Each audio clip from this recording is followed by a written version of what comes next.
আসসালামু আলাইকুম। আমরা আজ থেকে দেখব যে মাইক্রোসফট ওয়ার্ডের সিরিজ টিউটোরিয়াল তৈরি করার চেষ্টা করব। যারা একেবারে কম্পিউটার এর মাইক্রোসফট ওয়ার্ড এর ক্ষেত্রে নতুন, তাদের জন্য টিউটোরিয়ালগুলো আমার মনে হয় খুবই আহ, ভালো কিছু নিয়ে আসবে। তো আমরা প্রথমেই মাইক্রোসফট ওয়ার্ড ওপেন করেছি। তো মাইক্রোসফট ওয়ার্ডের আমরা দেখব যে উপরে যে মেনুগুলো আছে এই মেনুগুলোর ব্যবহার সম্পর্কে আমাদেরকে আগে জানতে হবে।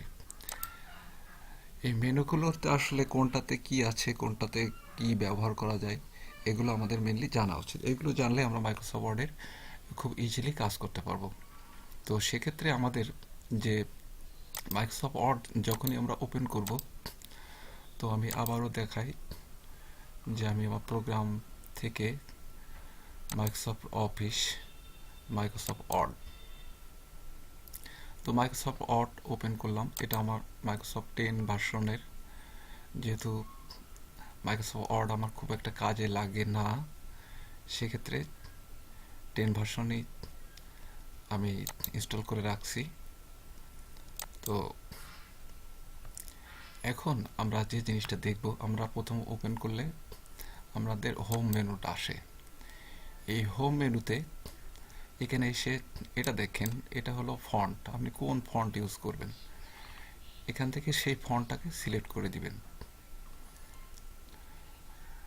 পাশেরটা হলো ফন্ট সাইজ। এই ফন্টটা কত সাইজে, জাস্ট আমি এখানে হ্যালো হাউ আর ইউ কথাটা লিখলাম।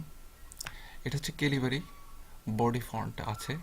তো এটাকে আমি যে কোনো একটা ফন্ট চেঞ্জ করলাম, ক্যালিবারি লাইট করলাম। দেখেন এখানে ফন্টগুলো যেটা আমি নিয়ে আসি সেটা চেঞ্জ হচ্ছে। তো ক্যালিবারি বডিতে রাখলাম, রেখে এটা আমার ফন্ট সাইজ। এটা ফন্ট সাইজ আমি যত বাড়াবো তত এটা বড় হবে। এছাড়াও অন্যভাবে আমার ফন্ট সাইজ বড় করা যায়। সেটা হলো দেখেন এর পাশে দুটো চিহ্ন হচ্ছে, গ্রো ফন্ট, মানে কন্ট্রোল, আপনি কিবোর্ডে shortcut control arrow, control right arrow press করলে ফন্ট সাইজ বাড়বে। এখানে ব্লক করে কন্ট্রোল রাইট অ্যারো করে চাপলেও বাড়বে, অথবা এখান থেকে ক্লিক করেও আপনি বাড়াতে পারেন ইচ্ছা মতো। এটা দেখেন ফন্ট সাইজ ছোটোর দিকে সিল করার জন্য এটাতে ক্লিক করলে ছোট হবে। এর পাশে যেটা আসছে দেখেন, এটা হচ্ছে চেঞ্জ কেস, মানে আমরা যখন টেক্সটগুলো লিখি সেগুলো কোনটা আপার কেস, কোনটা লোয়ার কেস, কোনটা ক্যাপিটালাইজ হবে সেগুলো নির্ধারণ করার ক্ষেত্রে সিলেক্ট করলাম। করে এখানে ক্লিক করে দেখেন সবগুলো যদি আমি ক্যাপিটালাইজ করি, তো জাস্ট একটা ক্লিকে ক্যাপিটালাইজ হয়ে গেল। তো এভাবে আমরা যদি ক্যাপিটালাইজ ইজ অড, মানে প্রত্যেকটা ওয়ার্ডের প্রথম অক্ষর যদি বড় হাতের হয়, তাহলে এটা আমাদের সিলেক্ট করতে হবে। তো আমাদের প্রত্যেকটা ওয়ার্ডের প্রথম অক্ষর বড় হাতের প্রয়োজন হয় না, সেহেতু আমরা সবসময় সেন্টেন্স কেসে থাকবো। তাহলে আপনারা বুঝলেন যে ফন্ট সাইজ, ফন্ট এটা থেকে বাড়বে, এটা কমবে, এটা হচ্ছে ফন্ট কেস। এবারে নিচে আসি, নিচে এসে দেখেন ফন্ট বোল্ড, এটাতে ক্লিক করে সিলেক্ট করে এটাতে বিতে ক্লিক করলে বোল্ড হয়ে যাবে অটোমেটিক। তো আমি একটু বড় করে দিই। এখানে দেখেন সাইজ 100 আছে, 100 থেকে আমি একটু বড় করে নিয়ে আসি যাতে আপনাদের দেখতে সুবিধা হয়। তো বোল্ড হয়ে গেল। বোল্ড আবার যদি আমি এটা সরাতে চাই বোল্ড, তো আমাকে সিলেক্ট করে বোল্ডে ক্লিক করতে হবে, আবার নর্মাল চলে আসবে। তো এটাকে আমরা ইটালিক ভার্সন যদি নিয়ে আসি, ইটালিকে ক্লিক করলে ইটালিক হয়ে যাবে, আবার সরাতে গেলে ইটালিকে ক্লিক করতে হবে। এর নিচে আসছে দেখেন যে কোনো ফন্ট, কোনো লাইনের সেন্টেন্সের নিচে যদি আমি মার্ক করতে চাই কিংবা আন্ডারলাইন দিতে চাই, সেক্ষেত্রে আমাকে এখান থেকে আন্ডারলাইন সিলেক্ট করতে হবে। তো যেটা খুশি আমি এখানে দিতে পারি আন্ডারলাইন। তো দেখেন আন্ডারলাইন হয়ে গেল। তো আন্ডারলাইন আবার সরাতে গেলে আমাকে ইউ এর উপরে ক্লিক করে সরিয়ে নিতে হবে। এখন আরেকটা বিষয় থাকে, দেখেন আমরা যখন কোনো ই-কমার্স সাইটে যাই, এই ই-কমার্স সাইটের কিছু ফন্ট দেখেন হলো থাকে আর কি, ওই প্রাইস মাঝখান দিয়ে দাগ দেওয়া থাকে প্রাইসের, মানে ওই প্রাইসটা অ্যাভেলেবল না, পাশে যে প্রাইসটা আছে ওইটা অ্যাভেলেবল। তো সেক্ষেত্রে ওই ফন্টগুলো নিয়ে আসার দেখেন এখানে এটার উপর ক্লিক করলে ওই যে লাইনটাকে কেটে দিল মাঝখানে দাগ দিয়ে। এখন এটাকে আবার সরাতে গেলে এটাতে ক্লিক করতে হবে, মানে যেটা দিয়ে নিয়ে আসতে হবে সেটা থেকে আবার ক্লিক করে সরাতে হবে। এটা হলো মেন নিয়ম। তো এখন আমি যদি মনে করেন যে আমি এখানে যে বীজগণিতের সূত্র, যেমন এক্স এক্স লিখলাম টু, এক্স টু মানে এক্স স্কোয়ার লিখবো আমি। তো এই টুটা ক্লিক করে জাস্ট এখানে দেখেন দিয়ে দিলাম, তাহলে কি হয়ে গেল এক্স স্কোয়ার। তো এই টু যদি আমি আবার নিচে নিয়ে আসতে চাই, তো নিচেরটাতে সিলেক্ট করে দিলে আমার নিচে আসবে।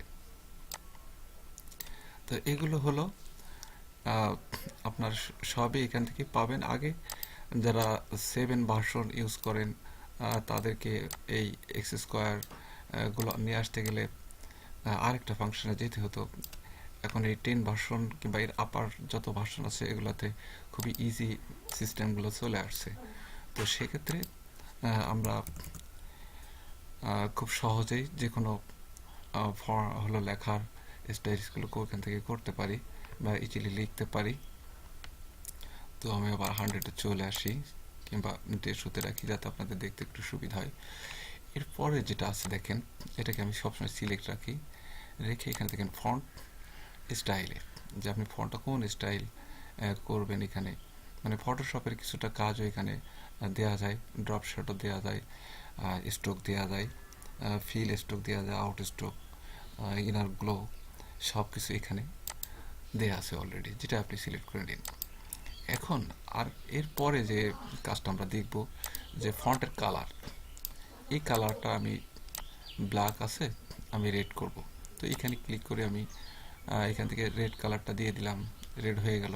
যে কালারটা আমি চুজ করি, কিংবা এখানে যে কালারগুলো আছে আমার একটাও পছন্দ না, এই কালার আমি চেঞ্জ করতেও পারি যে মোর কালার অপশনে গিয়ে এখান থেকে দেখেন যে কালারটা আমি সিলেক্ট করে দিব, দিয়ে ওকে দিব। এখানে কিন্তু সেই কালারটা শো করবে অলরেডি, তো জাস্ট শো করলো।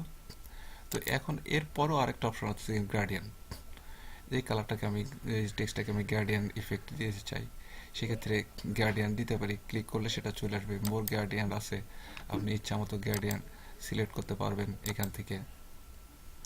তো সিলেক্ট করে এখানে গ্রেডিয়েন্ট ইফেক্ট নিয়ে আসতে পারেন। তো আমরা নর্মালি যে কালারে ছিলাম সেটাতে চলে যাই।